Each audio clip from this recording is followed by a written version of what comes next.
Yes, sir.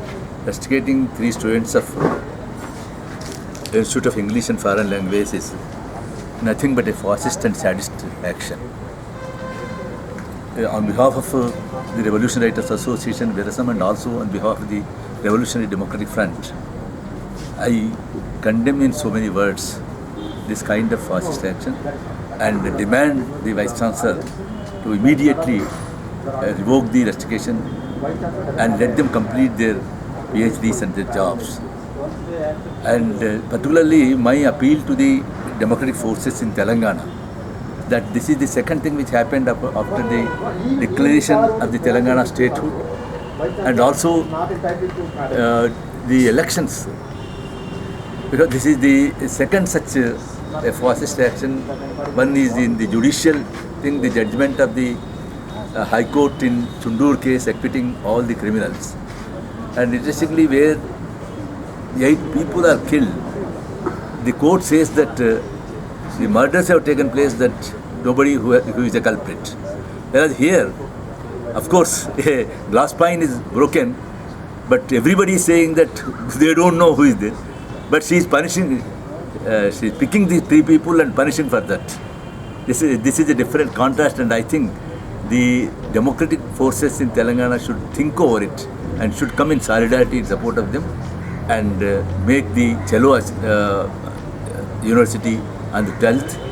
And we are also in solidarity for Cello Assembly, the call given by the different organizations. So one thing is, you might have heard a debate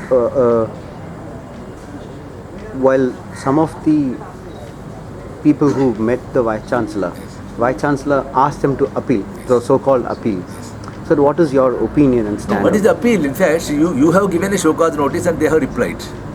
That is their apply.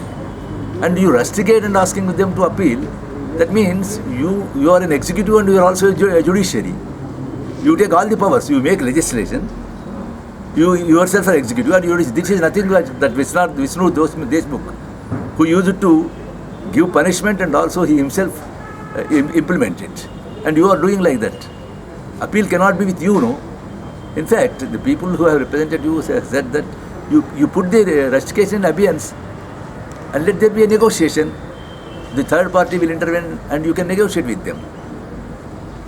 Sir, one more thing is, while you were discussing, you were not talking about in particular to this campus. Yes. Rather, you were comparing with the Tsundur incident and similar to this, equal to this particular incident. Because this happened to a scheduled caste boy and also a scheduled tribe boy. And this is complete discrimination of the caste is here, in fact. That's why I am comparing with the Tsundur case. Sir, how do you see, because I suppose you were also part of that movement when HCU students got rusticated in 96. Yes, in fact, that's where I were very apprehensive that in the name of getting an appeal, she wanted to implicate them and permanently to rusticate them. That is our apprehension also. Okay. So we had that bitter experience of Varavara City because for years together we fought against that. But how do you see both, so many gaps were there? Is it any change of approaches happening, or else you feel the same old trend is following? In fact, that trend has become very strengthened because of the atmosphere in the country today. This country, you see, it's slowly going to the Moditva. The kind of fascism is coming. And that's why she is not able to tolerate any kind of, even you see today when Sukka Ramaya, such a highly respected person, has come to see her, she made him to wait for 1 hour. And she did not heed any word. So, and because she is strengthened because of the atmosphere outside. That's why I have quoted the Tsudur Judgement. Tsudur Judgement one side, the trend of the people, you see, only few people, young people remained here to fight for democratic rights. As I have come to know that Mohan Dharawat was one who had democratized the institution here.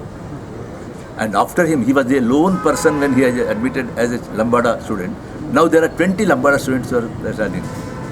Such a democratic atmosphere, and on the other hand, the youth outside are after the Moditva. Taking the advantage of this kind of fascist culture spreading, she took the advantage of it and she wanted to punish. This is nothing but curbing it in the budding stage.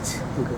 So when Sukka Ramaya sir met Vice Chancellor after so much of delay and harassing him, Later, what happened? He said while discussing with Vice Chancellor, Yes. Vice Chancellor said to uphold the educational, the right of education, Yes. and also upholding the dignity, of, the moral of education, Yes. to standards. Yes. To increase the standard of education, Yes. I had to follow some rules. Yes. So that was one of the. In fact, the whole issue started there. The students were asking to uphold the educational right. It all started for the reading room, you see. They wanted to go to the reading room, which she has closed, and under the right to information, they have, in fact, they have filed a FIR also in the police station that they have a right to information. They have a right for reading, and they wanted to open the reading room. On one hand, you denied the right of the education to the people by closing down the reading room, and you are asking them to uphold the moral and educational standards of this university. In fact, the students are fighting for that, and you are nothing but you are behaving like a police. The Vice Chancellor has become, she is policing the institution. She is not heading the institution as the Vice Chancellor of the university. Sir, earlier discussion you were saying something about the police and the Vice Chancellor. Yes. So earlier role and now. Of course, sir. In fact, interestingly, we have this long history of Kakatiya University when Venkatramaya was the Vice Chancellor. Of all said and done, was the most democratic Vice Chancellor. So he thought that, of course, the student movement was there in 78 to 85. The radical and progressive PDS student movement was very high. So he said that when superintendent of jail, Kapadia in Visakhapatnam has retired, he wanted to bring him as the registrar. Then I said, that where is the need of a physics professor becoming a Vice Chancellor? A police officer can be brought as a Vice Chancellor, and also when you are bringing a jail officer as a registrar. So from that state onwards, from after the 85, we have seen in Kakatiya University Vice Chancellor with gunmen and the police station coming into the campus. Okay. Now I think this is the next stage. This is the stage of Moditva. The stage is Vice Chancellors themselves are playing the police role. Okay. Vice Chancellors needed the help of police sometimes because of the gap between the students and the authorities.